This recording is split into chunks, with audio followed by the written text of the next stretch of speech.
Hello, everyone, and welcome to our Dream Bigger Conversation That Matters series.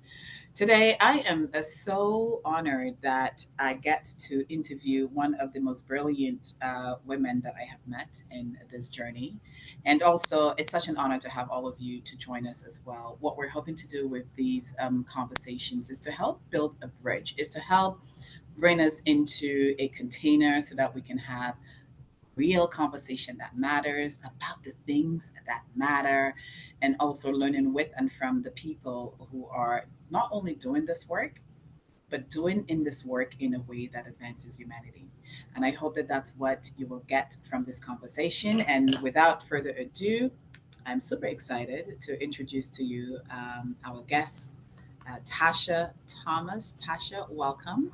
Uh, before I get you to speak, I just want you to get to know Tasha Thomas. Tasha Thomas is a brilliant certified holistic growth coach and consultant, and she's a champion for heart centered, spiritually aware women. Tasha's holistic approach recognizes the divine wholeness of all women. She believes in the interconnectedness of the mental, physical, emotional, and spiritual levels of self. And as the founder of She in Purpose, she helps women to rediscover their truth, unlock their power, and thrive within their purpose. Tasha pairs her 15 years of experience in entrepreneurial coaching with her intuitive holistic training to create meaningful conversations, a vehicle for healing, growth, and thriving. She knows that within every woman lies boundless potential, and she's dedicated to helping them unleash their limitless capabilities by reconnecting with their most authentic and divine purpose. When she's not empowering her clients, you can find Tasha in the heart of a living room dance party with a loving husband and two spirited daughters, showcasing her Barbadian roots in the kitchen, or immersed in a deep, soul nourishing conversation with a girlfriend over a cup of tea or a glass of red wine. Tasha W. Thomas embodies the essence of purpose led growth, weaving her wisdom and authenticity into the lives of every woman she touches.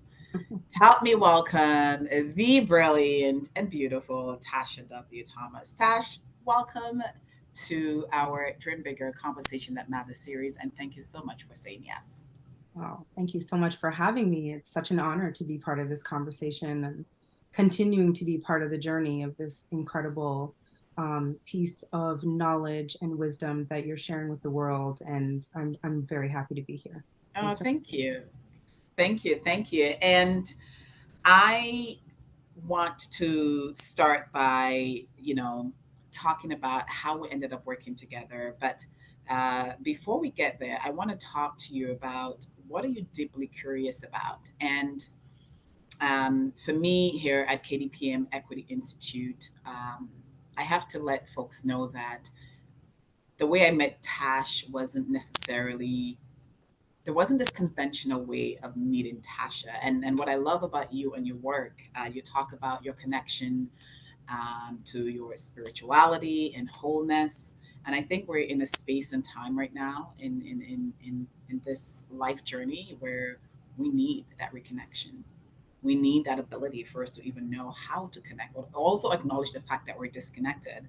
And I called out for you. Well, I called out for someone, and you showed up. Someone who is also connected to themselves in that way, but someone who can work with, visionaries such as myself, because I dream big. Sometimes I dream, I don't want to say I dream too big, but I have been learning to the things that I'm deeply curious about to not only carve out space for it, but also Mhm. to have the discernment of understanding what is required in its season of my life. Right. Yeah. And when I put out the call and I said, I really want someone who gets me, who understands me, and who understands, because I don't have all the answers for the vision of building the Ancestral Leadership Program and the KDPM Equity Institute. And I did this thing where I put it out in the universe. And if the universe, God, whatever you use as your language, requires me to walk in faith and not fear, or just yesterday, my friend Shireen Ashman upgraded us. She's like, we're not walking in faith no more. We're walking in fruition. So Mm, now I've added fruition to my yes. walk. When I wanted, someone who had the expertise, but also who have the confidence in themselves to lead their purpose, you showed up. And what I love about working with you and the work you've done with us at the Equity Institute is that you help guide us to the fullest of our potential in terms of this work that we're doing. So for me, I was curious about meeting someone who's brilliant, who's smart, who knows their stuff, who has the humility, but also the confidence to say, hey, I know you want to go here, but here's what I'm thinking. And you did all that. So I just want to say thank you for one, for partnering with us, She in Purpose, helping us build our certification program in terms of the Ancestral Leadership Program, the Leap to Equity. Because when I thought about dreaming bigger into my purpose and supporting other leaders, whether they're in the workplace or in the communities, I knew I couldn't do it alone, and you showed up. So I want to talk about, what are you deeply curious about? I know we've done work together and you've worked with so many other powerful leaders. What are you deeply curious about in this moment? And Yeah. how are you expressing that curiosity with the rest of the world? It's really interesting is I love that that was your path to this connection that we have and the work that we've done together. And I'm always fascinated by the way that two people are calling each other in completely different ways, and where there's this beautiful convergence point on the paths where two souls can come together for different but the same reasons, and find each other in that way. Because when we were introduced, and at that time what I was calling in is proof of being able to do business differently, Mm, and proof of being able to operate out in the world in a way that's centered more of who I see myself as, and more of like who I want to be serving. So women, and women of color, and even if I take it even more granular, looking at Canadian women of color, and just there were different parts of the spiritual aspect of self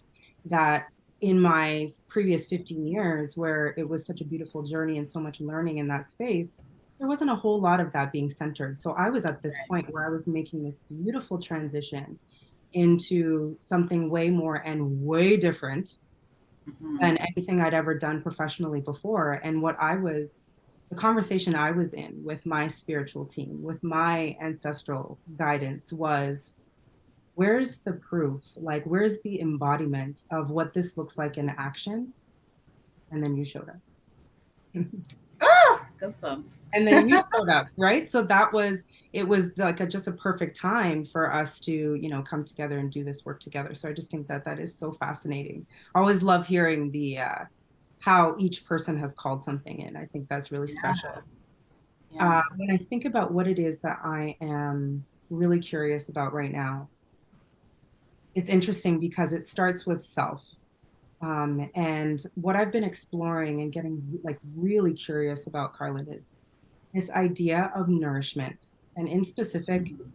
nourishment on all four levels. So in my bio, you talked about like all of my work, all of my outlook, the lens that I'm using with myself and then with my clients is always thinking about all four levels of self: the mental level, the physical level, the emotional level, the spiritual level. And the awareness of how those four working together is where we're going to see the most traction, the most magic, the Yeah. most forward movement happening, in the biggest value creation for ourselves and for the world. And so I've Mm, been really, I got the message this past spring, like, what does nourishment look like for all four of those levels? And how is it different? I mean, and what's interesting that I've played with over this time, and that I'm continuing to discover, there's still so much here that I'm so excited about, is the love languages of those four parts of self. They are so different. They are so different. mm, And even in some cases, what I thought was nourishment for one part of me was actually just another part of me, almost like speaking on behalf of her sister, mm. you know? Yes, And yes. so I'm leaning into that right now and paying attention to what represents that warm, nourishing, soul serving feeling that we get. But what does that look like on all four levels of myself? And Mm, this is actually a conversation that I've also been bringing to, many of the women that I'm working with and the leaders I'm working with, um, because it's not a way that we typically look at the idea. yes, yes. right? Yeah. Which is why I say there is so much here to explore and discover. And the other thing within that that I'm really curious about right now is I know in my heart and my soul that there was a time where we were actually nourishing all four and we were deeply connected to what that meant. Yes. So I'm Yes. also really curious about Yes. when did that when did that go left, right? And what led us to being so disconnected from it, and how do we make our way back? And it's really been an interesting process so far, and I'm learning so much, and I'm continuing to be curious about all of the ways now I can share the learning I've had so far and Yeah. continue to learn along with my community and with the network and with the women that I serve. Yeah. Oh, so powerful. And you said so many things that I hope that um, those who are listening in actually tune in or get curious about, in the sense that that nourishment, right? Um, that ability for us to even understand that we're malnourished. Mhm. Because I was malnourished in so many areas of my life and I didn't know that, Right. right? Sometimes we're eating crumbs, breadcrumbs, Mhm. air crumbs, and we think that we're full. We convince ourselves that we're full. We're emotionally starved and we just pretend that we're okay and we push through. I think there are so many layers to what you just talked about, and there are so many folks who are on that search of, like myself, like you, what does nourishment look like in our lives? And for me, one of the things that always stands out for me when I'm on that journey of curiosity is, what am I not seeing? What don't I know? What has been kept hidden from me? What has been demonized that I don't even have access to, but my soul is yearning for it? And this is where the whole concept of the ancestral leadership program came in, because even when you look at the inherited nature of leadership and even the way we lead our lives, and I like reminding folks that leadership is not just something that a title is assigned to you that you do in the workplace. Leadership is something we do every single day of our lives, right? If you're a living, breathing human, you're leading your life in some way. And I use the acronym LEAD. LEAD means to listen, right? And engage, authentically, daily. And that authenticity is not an alignment to something outside of you. That authenticity I'm talking about is an alignment to something inside of you. Yes. And this is what that searching led me to. It led me to, I wanted to learn more beyond the leadership and the spiritual books that I inherited. I wanted more language that spoke to what my ancestors left me, my cultural inheritance, my ancestral inheritance. Where Mhm. is that? And that quest led me to where I am today. So I want folks who are listening, like if you feel stuck in somewhere, you might feel like there's a little bit of uncomfortableness, which, by the way, being uncomfortable is the bridge, right, to tapping into your full self. It's your bridge to tapping into your confidence and also driven bigger into your purpose.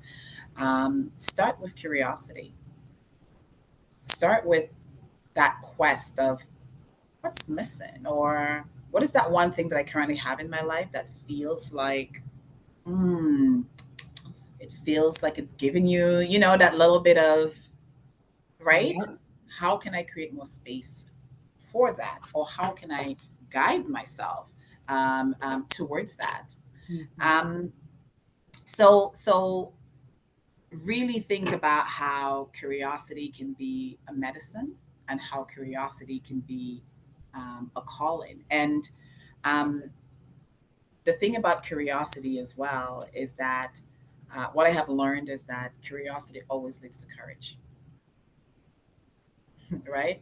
But before we get to courage, there is this opportunity. I see it's an opportunity because we don't always get it, and I'm pretty sure that you can relate as well.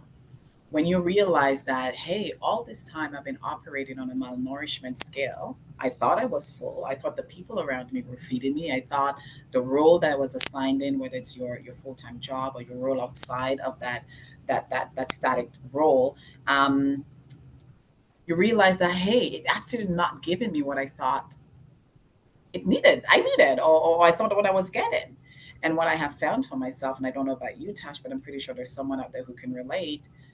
I was swimming in guilt and shame, and I was shooting myself, Karlyn, you should know this. You should know better, right? You should. And we enter the should space. And for me, that's why this journey, when it comes to dreaming bigger, not only do you need curiosity for you to dive deeper into the things that your consciousness might be blind to, but also when we get to that place and we realize that we have been participating in our own self betrayal, man, it hits you hard, Yeah. right? It hits you hard. So for me, the next thing is when it comes to dreaming bigger into your purpose or into your expression of self, compassion. Compassion really gave me the space for me to be patient, Tash, and for me to say, okay, I don't have all the answers. I want to go in a different direction. I want to create a program that outlives me. I want to express, I know my purpose is not for me, but I need someone who can help me get there because I cannot get there alone. And that's when you know you're dreaming bigger, right? You cannot do it alone. You need someone outside of you. You need someone with a different set of skills and experience. And I'll never forget when I was introduced to you, and I remember I was able to give myself that compassion because then you helped me to see, hey, Karlyn, you actually have done all the things. It's there. It's just that it's buried, right? I can't see it because I'm in it. And that compassion leads us, it gives us the courage to take action. So that ability for me to, I mean, the fact that you stepped deeper, you dreamt bigger into your purpose and you called something in, I Yeah. was able to say, hey, I need something, and then you showed up.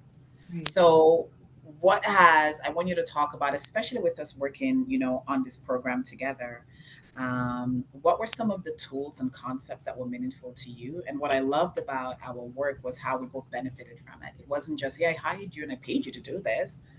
For me, you helped me to see the full expression of my dreams Right. because of the brilliance of your work.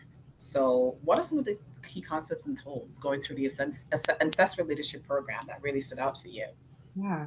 Thank you for saying that. And it's, I feel like I could say the exact same thing back to you in that, you really helped me to, see the full expression of what my purpose looked like and how I could be moving through and into that.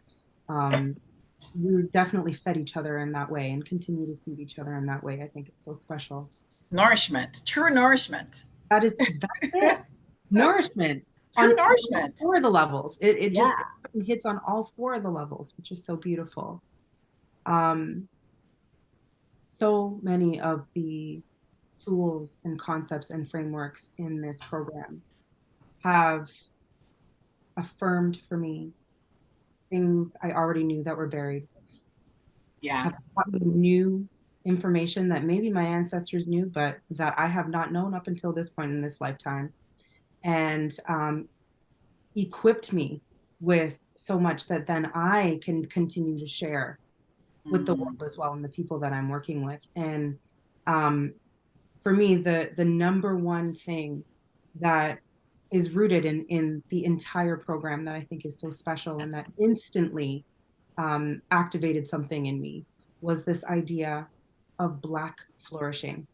mm, And I mean, even the word flourishing in and of itself already is good. It creates a certain energy within me, and I think within many people, I'm sure a number of people listening can relate to that. But Black flourishing, this idea that this program is in service not to just it's pushing us past the point of survival being the goal, pushing us way past that, stretching us way past this idea of, we're just here to cope mm, into this place of no, no, no, we're here to flourish, flourish mm, fully in our Blackness, in our humanity, in our divinity.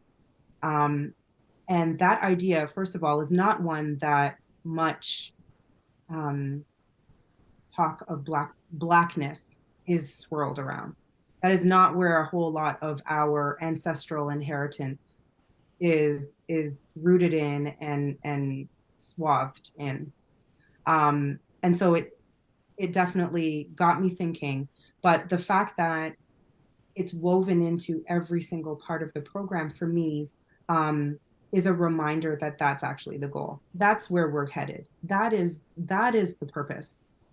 And starting from that place as well, I know that the certification program, you start there, Karlyn, which is such a beautiful rooting into what it's really about. And I feel really strongly that in this particular lifetime, this may not be true of past lifetimes for myself. And I know that it's certainly not true for other, there's certain people in the world right now who this is not the case in this lifetime for them. This is not my lifetime to survive.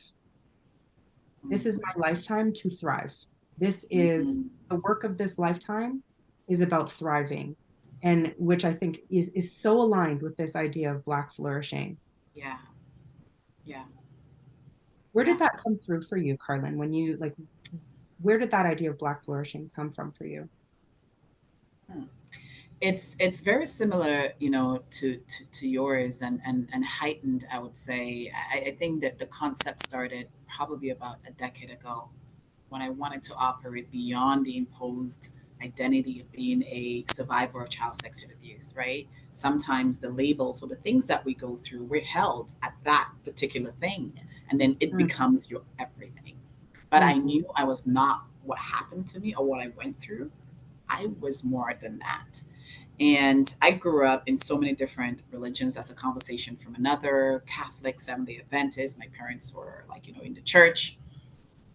And I remember having this very clear thought of, well, if everything I go through, God, the universe is aware of it, and he supposedly, or they supposedly take care of me, why did I have to go through this very terrible experience? Why was my childhood ripped away from me? And I had always been that curious person, even the whole concept that God is a he. And, I'm like, but so what happened to all the, because I know so many brilliant women in my family, right? What happened? Aren't they smart too?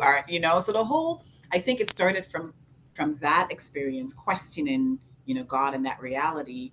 And now getting into a place where I've moved to a new country, I have discovered that I am black, and there was this almost like this reorientation that you have to do. It's almost like you lose your grounding and your footing for a bit, and even that imposed identity of blackness, that I am black, and then what follows this blackness is that I'm loud, and um, oh, I speak very well, and you get this very weird experiences of self through the lens of folks who don't necessarily understand you, or in some cases that's the only introduction they've had to you.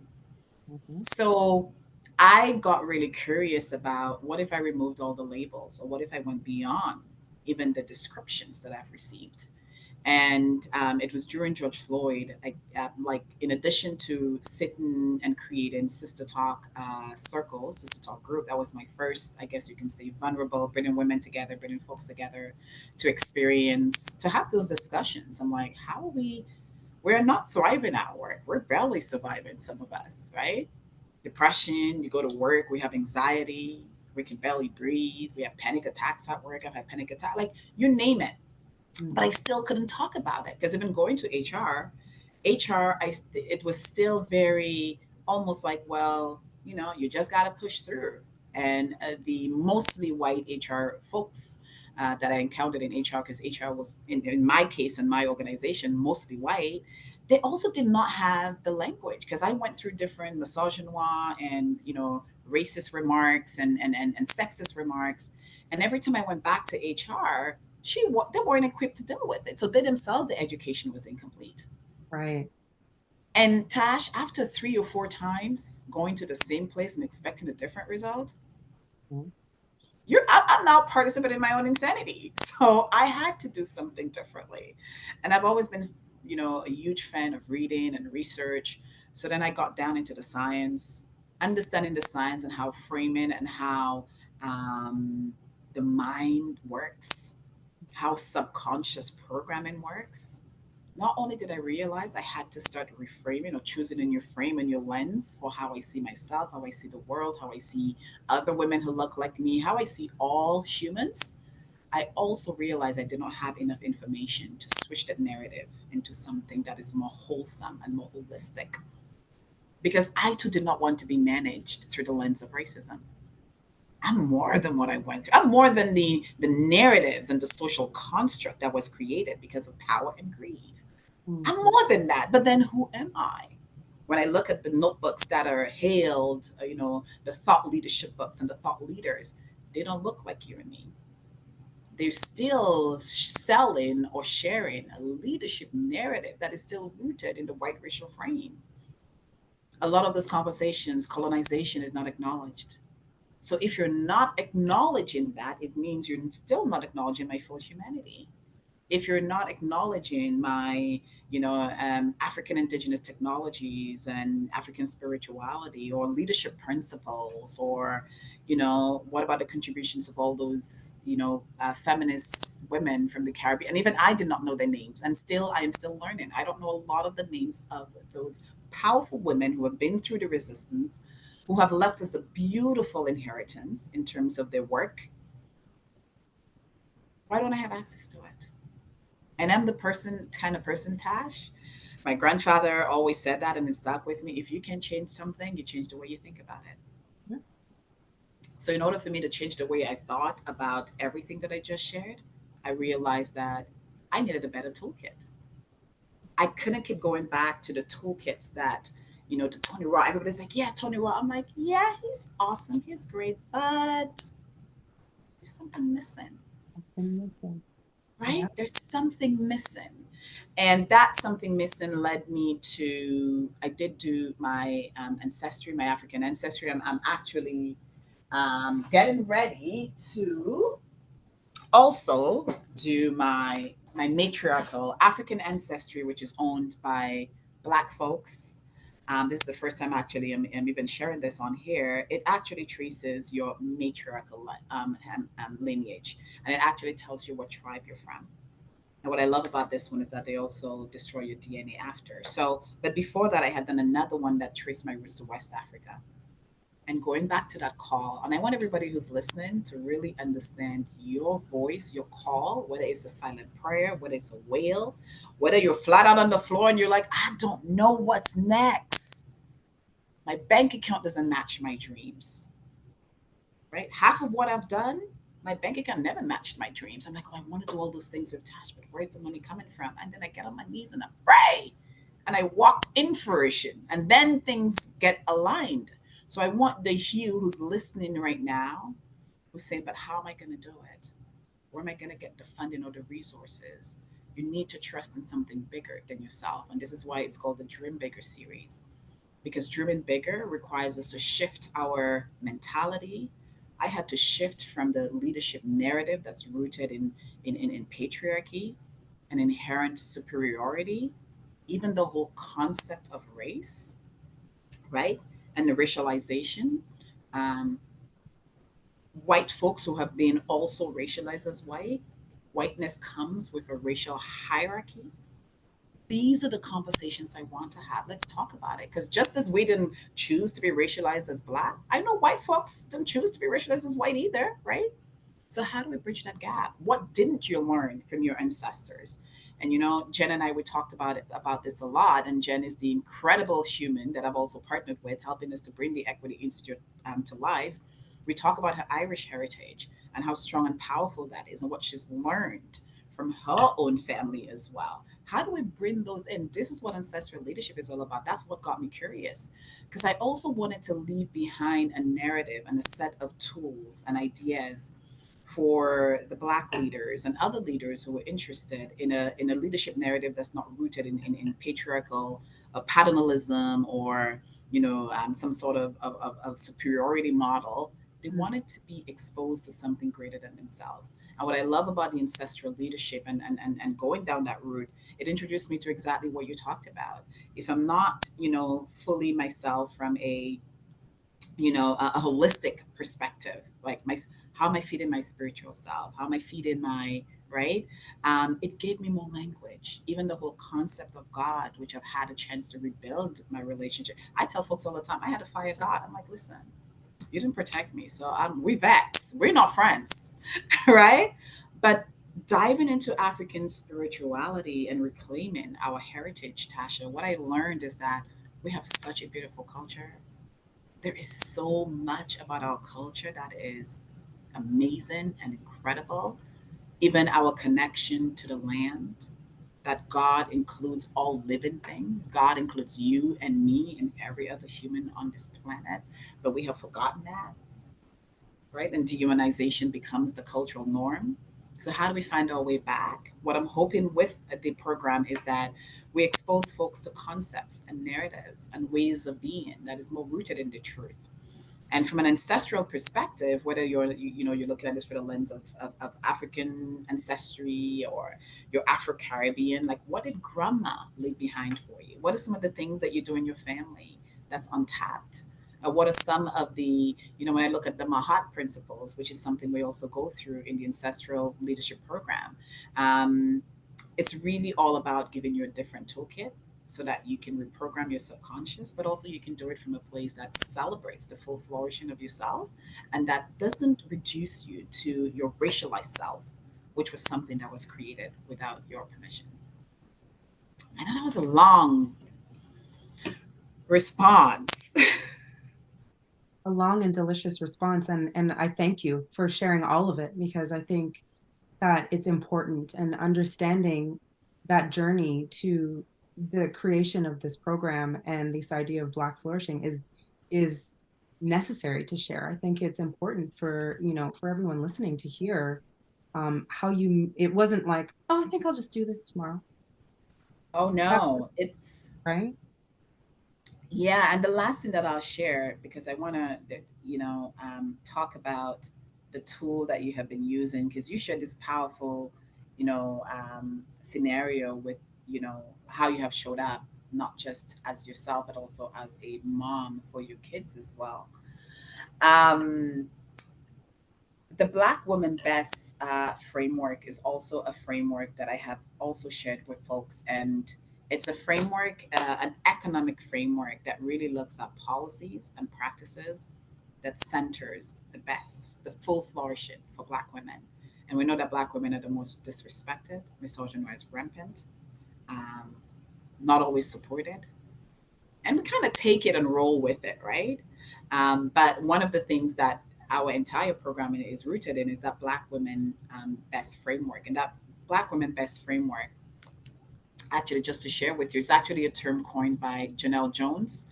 And it's an economic principle that argues that if Black women, who since our nation's founding has been around the most excluded and exploited by the rules that structure our society, can one day thrive in the economy, then it must finally be working for everyone. And she goes on to say that Black women best refers to both cis and trans women and femme identified people, which includes anyone and everyone who identifies as feminine and who just non binary and gender non conforming. And if we make the economy better for those who are suffering the most, it stands to reason that those efforts would safeguard everyone else too. Mm. Yeah. I feel that one so deeply in my soul. And in fact, it's part of the reason why, women are where I've chosen to focus in terms of my work. I truly believe that there are infinite possibilities and capabilities just waiting to be unlocked with a woman who is given the time and the space and the resources to create it. Yes. Yes. And the ripple effect outward Mm-hmm. is is so powerful when that group is empowered, Mm-hmm. and rooted in their full Mm-hmm. humanity, in their purpose. Yes. The ripples are felt. The ripples are felt and society benefits, That's right. right? That's right. Um, can you share with us, what is, I know that you know this program inside out and you have seen all the tools, you've helped us optimize and shape. If there's someone who's like, I don't know what this program is, how am I gonna, what would you say to them in terms of the application of what you have seen and also just in your own practice in Yeah. terms of some of the tools. Yeah. I think what I'd say to them is what my experience has been so far, because I see all kinds of possibilities for the way this, my own experience with the program is going to continue to expand and deepen and just create new ripples. So far, my experience with this program, because the tools, the concepts, the frameworks are so easily adapted to any part of my life. What Mm-hmm. I've noticed is they are showing up in all the areas of my life. So where I thought Mm, that I might be really using what I'm learning, first for myself and being able to lean into some of this new way of thinking, going to that place and then using it with my clients in specific. That is true. What's also showing up for me that I didn't even notice actually is the way that it's showing up with the way that I mother, the way that it's showing up in the way that I am a partner to my husband. It's showing up in the way that I am with my family, with my greater family. I've had a beautiful experience over the past year of having my sister and my mom and my grandmother all live here in my home with along with my two daughters and my husband. So we're all under one roof right now. And so essentially four generations. And I've been really aware of the energy of, present right now. We've got the mother, we've got the maiden, we've got the crone. Like we actually have this full three-part goddess energy in my home right now and over four generations, which is really special. And one of the things that I have pulled from the program, this is just recently, um, that I guess I've been doing and not realizing until recently is probably the better way of looking at it, but is within the three C's, so the inner warrior three C's approach. And you spoke a little bit about this at the beginning, Karlyn, but that idea of, starting in curiosity and curiosity allowing for some compassion to show up in a new way and some new discovery around that. And then allowing for courage then to also show up as a piece after that. And I'm very aware right now of the deep compassion that I have and that I've experienced over this past year for my mother, for my grandmother, in the ways that they've done things, the way that they have showed up for our family, the things that they quote unquote got right, and the things that they didn't, right? And being able to bring not frustration or resentment or even just apathy to the way I'm thinking about them and generationally what's happened over the last couple generations in my family, being able to bring such deep rooted compassion for them, for my grandmother, for what her leg in this journey was of advancing our family and our line, what was really purpose work for her and how it was so different than, what's clearly purpose work for my mom and what her contribution has been so far in our family and how different it is than to mine so that I can kind of move away from some of the, well, I'm upset this didn't happen this way or this didn't work this way or, going to that place. It has opened up this whole new level of compassion that I'm able to access. And that's one of the core tools. I know that the inner warrior three C's approach is one that again is so embedded and woven into this program, right? That I'm not even realizing all the ways that it's now become just a way of thinking for me, which is what I love the most about the ancestral leadership program is that you said this earlier, you want to get it to a point where some of this is just happening in the background, yes, yes, right? yes, It's yes. not More something you have to go tools. and do with intention. You've got this whole toolbox that then just is like, it's completely integrated into the way that I'm showing up every day. Yes. I love that. And Tash, actually, when you were speaking, one thing that you made me realize is that the greatest work we will do through the Ancestral Leadership Program. And for those of you who are considering the certification, especially, and even if you don't do the certification, you're just doing it just to broaden your knowledge and to increase your tools in your toolbox, is how much we will heal our matriarchal lineage. Mhm. And and my girlfriends have been telling me, and the folks who have been a part of Sister Talk have been telling me this. They said that the work you have done with Sister Talk is transformative. It changed our lives, right? And I think that is a huge part of the knowledge that's a part rooted in the Ancestral Leadership Program. The ability for us to see ourselves is to reclaim the narrative around who we are, how we move through this world, right? Especially being a Black woman, how you have to fight at whether you're, in your teacher's class, the curriculum, then you have to also do it in terms of when you go to the doctor. Like, we're advocating at every single junction of our lives. And if we're not advocating for ourselves, we're seeing someone who looks like us, right? So it never ends and it never stops. And what I love about what you just shared, and as I reflect on the work and the feedback we've been getting, is that we are healing generations of women, giving them more tools so that they can see themselves. We talk a lot about in our workshops the concept of Black tears.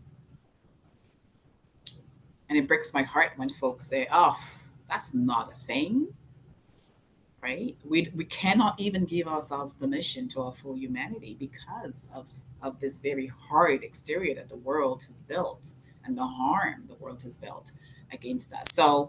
So I thank you for sharing that, and I thank you for taking the time to see yourself in the practice, and most importantly, seeing the impact within your family as well. Because even for myself and my family, our group chat is called the Love Legacy Family. And what I share with my family is that we're all like, we want to learn how to love each other better. If we do that, the generational wealth we're leaving behind in our family, if we talk about all the things that have that we've inherited, that's not necessarily ours, but that we've inherited, if we can air them out and we can have a conversation about it, right? Mhm. We can say it's not okay to say this anymore. It's not okay for you to speak to me that way. We set better boundaries. We reclaim our wholeness. I think we can really create a beautiful healing that does not just something we talk about, but it's something that is practiced. Compassion is practiced. We are soft landing spaces for each other. We understand how the white racial frame shows up. And this is why you'll see in some of the topics that we have and that we talk about the origins of white supremacy. We talk about colonialism. And then we're not claiming to have all the answers. What we're saying is that we're going to share with you what we have been curious about, what we learned, and we're inviting you to deepen your practice on self compassion, community compassion, and also to step into your courage to take action, because systems don't dismantle themselves, people do. Mhm. And if we want to birth a better world, we got to roll up the sleeves. That's right. We have to roll up the sleeves and show up. That's right. I can't believe Karlyn, we're at the I end. know Tasha, we're almost go there. ahead. We're Yes. almost there. And Karlyn, I would be remiss. In fact, I'm being told like this feels really important to include here because it just ties so beautifully into what you just said around the healing and the healing of the matriarchal line in specific. Because there is another piece that where this is very true for me right now and in my experience, and that is elephant stories. Oh, Concept of yes. elephant stories, sharing those stories that feel like the big giant pink elephant in the room that everyone tries to look away from, that everyone, it's too shameful to look over there, don't look. And I know you are such a beautiful model of that, even in this conversation, sharing your elephant story, one of your elephant stories with us. And Yeah. what I've experienced that I've really been aware of recently is within my current home environment. Again, there are, I'm sharing those elephant stories Mm. and I am sharing them for myself, my own elephant stories, but actually those of some of my more recent ancestors, the Mm. stories that are hushed away. And in specific, I'm sharing them with my daughters. with Wow. my daughters. And Mm. there is, I know you know this, there is a palpable release of energy that comes with sharing through love and compassion an elephant story. There is a release. And for me, I feel that release happening, not just from myself, not just from my own being, but I feel the ancestral release. There is a healing that goes both ways. It it electrifies through my ancestral line and into my daughters and whoever else may come from them. Like it works both ways. So I'm going to echo what those ladies in the Sister Talk group have shared with you, in that these tools and concepts, this program you're putting together is so healing. And I'm living that experience every single day. Thank Thank you. you. Thank you. Thank you so much, Tash. And even as you were speaking, you brought up something that was so powerful in terms of, the elephant stories are designed to help us to reclaim our wholeness. And the braver we are with those stories, the more we open up ourselves to receive the goodness that life has for us as well. So thanks for that reminder. And before we close, I want you to share with folks, because I've also heard folks very ancestors or ancestral. I don't know what that means, because again, just like in the beginning, I had, corporate 500 companies telling me, Karlyn, can you not use the word white supremacy? Can you not say whiteness? And I'm like, but to do so is to deny your leaders the opportunity for them to step into the full power of who they are. And also, we are born with our emotional intelligence intact, whether or not we decide to use it, right? But we are born with it. So if you deny your leaders an opportunity for them to reframe the narrative that we have inherited, whether it's around white body supremacy or, ancestors or whatever it might be, then we constantly delay the advancement of humanity. So I Mhm. want you to share, like, when you think about ancestral leadership in your own words, right? What does it mean? What does it have the potential to do or shift? And what would you say is the most powerful part of the program? Ancestral leadership to me means, first and foremost, that I am not alone. It means that Yes. there is no part of this journey that, even if I feel alone, that I am ever going alone. Because not only do I have the opportunity to be surrounded by, people like you, Karlyn, the community that you're creating, the communities that I'm creating in my own spaces, um, everyone who is here earthbound with me. But I am also part of a lineage, and I have access to all of the knowledge and the wisdom and the experiences of anyone who's come before me, whether or not we're birth related. Yes. Yes. Yeah. Yes. Yeah. Because there is a wholeness, there is a oneness that I think the idea of ancestral leadership comes with, in that we did not just get here as humans. 2023 is not the origin of our story. And so if Yes. it's not the origin of our story, then that means there's all those pages before that we can Yes. flip back to, that we can tap into, that we can have poured into us through everyone who has lived before this point, Mm-hmm. who wants to be in service to our evolution, to our growth, to our healing, to our flourishing. Mm-hmm. Yes. And that is what ancestral leadership means to me, and all that that comes with. So that might not be anything that I can reach out and touch within this lifetime and say, yes, I learned that there. It could just be something that I feel like is a knowing Yes. inside of me. It just lives inside. It didn't come from anywhere external. It's in my cells, Yes. right? Yes. Running through my veins. Yes. And as you said, being able to access that, whether we choose to access it or not, that's the other piece of the story. But that Yes. is that is what is available to us if we choose it. And that That is what is what's ancestral available to us if leadership we choose it. I love that. And for me, that is what the program is about. Like, when that knowing comes, Am I afraid? Am I leaning into fear, or am I leaning into the faith that will lead to the fruition, which is the courage of taking action on that knowing, right? And that's what we're here to provide. What are the tools? Understanding your brain is involved in everything you do, right? What does it mean to, in terms of your elephant story? If everything we create, if the brain runs on narratives and storytelling, there are more connections in storytelling. How can we better understand the stories that hold us hostage? And this is where elephant stories came from. So in the program, there, as Tash mentioned, and you'll hear from us, and actually, as part of the program, those of you who sign up, you'll actually get to see the build-in of the program, because Tash and we recorded every single session we had. You're going to see us, Tash yelling at me and threatening to get off the call because I'm in St. Lucia and I'm eating a mango, and she does Okay. not have a mango.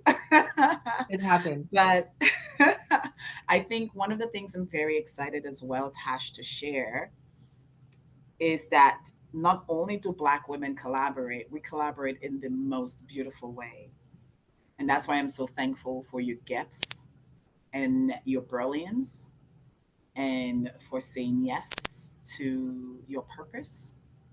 And I don't know who's watching this right now who's like, Karlyn, stop yelling at you. I just want to confirm that I'm yelling at you, because with love, because when you hold back and you play small, and you've decided to play in the narrative that, oh, what I'm doing don't matter, that person is already working, both Tash and I working with women, and we are stronger together because our work complements each other, right? So whatever it is that you're doing, that you're thinking of, and you're like, I'm ready for more, I'm ready to pivot in my purpose, in my career, we invite you to sign up for the Ancestral Leadership Program. There are tons of resources that we have that are free. There are also the greater commitment of saying yes to yourself in a deeper way, which is the paid version of the program, so that you can go on a longer journey with us, which will happen over 6 to 9 months to 12 months, including an in person for some of you who take the extended program. You'll get to also work with me in person, with myself, and also with Tash and my sister talk circle of experts, coming from different walks of lives, coming to the ancestral leadership conversation with different lens, different lanes, different tools. This is not a time to play small. This is a time actually for you to dream big. And Tash, before I pass it over to you for the final words, I actually want to share something that the three of us, when we were prepping and coming in, because we were talking about how what's happening in the Middle East, again, we can't shy away from it. The world is, I don't want to say the world is burning down. It sounds a bit dramatic, but in a way it is. And I know that I've had so many different conversations in my DM. When I say free Palestine, I have people saying, "Oh, so you support the genocide of?" I do not support the death, the killing, the hostage of any humans, whether you're from Israel, whether you're Jewish, whether you're Palestine.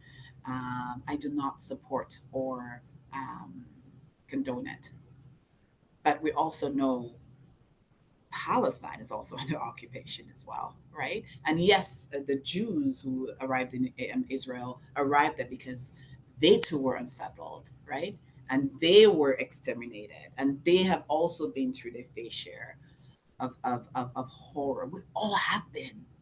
So how do we get to that place, Tash, so we can increase our capacity, our hearts? I think about the genocide in Rwanda, and what I learned of the concept of Ubuntu. In West Africa, Ubuntu speaks to I am because you are. The sun is out and it feeds me. We take care of nature, nature takes care of us, right? Humanity, we are one. This is what the concept of Ubuntu means. When I visited East Africa, I learned of the concept of Ubuntu. And Ubuntu speaks to the generosity of heart. And it really shifted so much for me. And this is why we also have the Ubuntu Fellowship Program, which our goal is to certify 1,000 Black women in ancestral leadership, give them the tools so that we can really deepen our impact in our community for our girls, for our boys. But also, the program is open to anyone who would like to sign up. But specifically, yes, we do have a specific focus, because we also know of the systemic harm and the daily misogynist that Black women go through. So I just want to share all of this. And for those of you who are watching, share this video with someone, share it with your women's group, talk about it. We will share over the next couple of days how you can get involved, where you can sign up, become a member of the Equity Institute. It's free to become a member. And of course, there are different programs and opportunities at every level. But I want to share something, like I said, in the spirit of we all talk about how exhausted we are, how stretched we all are. I know everyone is. So I'm sending grace to all of you. And, and Jen said, and Jen is my operations, manager who's helping get the Equity Institute, everything you're seeing on there, Jen, between Jen and Tash, they really help to get all those tools and systems up. Jen said that rest is allowed, not showing up isn't. And we were like, ooh, rest is allowed, not showing up isn't. And here's what Tash added. Tash said that in the showing up, you are not alone. And I love that. That's powerful. And the last thing that I added, I said, in the showing up, the rest, the inspiration, and the support that you need will also come as well. So there is also still rest in the showing up. Because if we honor our capacity, if we understand that I'm leaning on ancestral wisdom, I'm leaning on the wisdom of the elements of life and creation, the African medicine wheel is also something we'll be talking about in the program. If I can lean on the wisdom of all of those living things, then I know then I am not alone. So I want to thank you and Jan for that reminder. And again, it shows you the power of women. We have a Bayesian, a St. Lucian, and an Irish Canadians reminding you that you're not alone. Rest is allowed. Not showing up isn't, as Jen said. And as Tash said, and showing up, just know that you're not alone. And that is so true. Because when we show up, there is someone else who's showing up with trembling knees and shaky voices as well. And in the showing up, the inspiration, the rest, the resources, everything else will come as well. Tash, I want to pass it over to you. I want to say thank you for joining us. Any final words or thoughts that you'd like to share with everyone who's watching our Dream Bigger into Your Purpose conversation? Yes. Thank you for having me today. And I'm so glad that you ended, in some ways where we began with, that commitment to showing up and the reminder that, that doesn't mean that you don't rest. And it doesn't mean that you're showing up alone. Um, because I'm so grateful that you answered the call, to this particular birthing of wisdom and of guidance that you're sharing with the world, that you're sharing with women, and your intentionality in lifting the light of women and giving them tools to lift their own light and lift the light of others, because I think that is exactly what we need right now across the globe. And I am so grateful to be in space and community with um, such a brilliant mind and such a brilliant purpose that you're pulling everybody into and inviting people into in such a meaningful way. I think that this program is going to have a ripple that's more like a tidal wave because uh, those of you who are feeling called to be a part of this program, these learnings in whatever capacity, I'm going to strongly suggest that you answer that call as well, because we need you. We need you fully in your purpose. We need you fully equipped with all of these tools that are right here. Karlyn's got them, they're all there. Coming in and equipping yourself with this and being able to take it back out into the world is the shift that the world needs right now from you. So I just want to invite anyone who's feeling that call to answer it. Answer it. Thank you so much, Tash. And we look forward to also following your brilliant work. And again, you'll be seeing more of Tash because Tash is the GOAT. And make sure that you follow her on Instagram. And again, stay tuned for more coming soon. Thank you all so much for joining us. Our love language, our love flowers. Please let us know what stood out for you the most. Tag myself, tag Tash, hashtag Ancestral Leadership Program, Dream Bigger. And let's share it with the rest of the world because you might be that person who is the inspiration or who's opening up a gateway for someone who's just looking for something different and for something deeper. Again, my name is Karlyn Percil, CEO, Chief Equity Officer at KDPM Equity Institute, and it's been such an honor to have you in conversation with us and with our lovely guest, Tasha W. Thomas. Now, Tasha, I forgot this, so I'm going to backtrack a little bit before I say goodbye. I know you have some amazing cultural tea that you can share with us. We talked a lot about cultural inheritance. So before we go, favorite food, drink, music, or anything that you're like, listen, from a Bayesian perspective, this is it. What are your three things coming Oh, from the Bayesian culture? oh, this could be because the time of the year is approaching. So That's fine. the first thing that popped into my head that I know is not just just a Bajan thing, Uh huh. but this is the time of year where I start to think about sorrel. Sorry, I was like, she gonna say So sorrel. She it, okay, I okay. mean, The question is, ginger or no ginger? ginger. Thank you. I agree. Oh yes. Oh Yes. yes. Okay. Heavy on the spices. I'm thinking about sorrel, the beautiful, delicious drink Yes. out of the Caribbean that is just, coming up onto the holiday season. This is, everyone goes in heavy on their sorrel. So that is definitely one that I'm thinking about.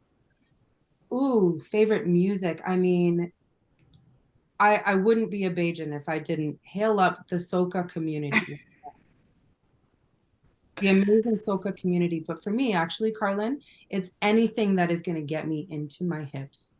So Mm, really, any music that's coming out of a Caribbean island, any of them, is feels like home. It feels like home to me, yeah. and my hips know it, Your feet and your hips know it. and they do what they do. I can't even stop it. It's just right there. So you said, yeah, favorite food.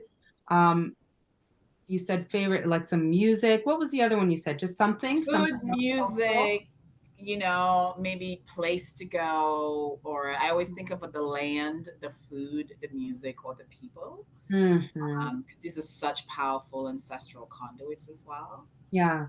You know what? This is the last thing I'll say that I carry with me. And I, again, being with, so closely living with my mom, my grandmother right now as well, is Bajans carry with them a beautiful sense of pride that Mm, I feel like I have known my entire life. Before I even knew the word pride, I felt it in mm, being around Bajans, where shoulders are back and head is straight, and there is just a knowing about who we are and an owning of who we are, and just this pride that feels grounded. It doesn't feel like an arrogant kind of pride. It just feels like a calm, even sometimes quiet pride that is present for me in the culture and of the people of Barbados that I am so proud of and that I witness every single day, and I just think is wonderful. ah, I love that. I love Barbados. And I can't wait to revisit again. So thank you for giving us another insight and viewpoint into your beautiful country. Thank you again so much for showing up and for dreaming bigger into your purpose, Tash. We see you, we honor you, we love you, and we invite you to keep going because the world is a better place because of who you are and the gifts that you bring forward to us all. Thank you for having me, Carlin. Thank you. Thank you. Mhm. Okay, stop.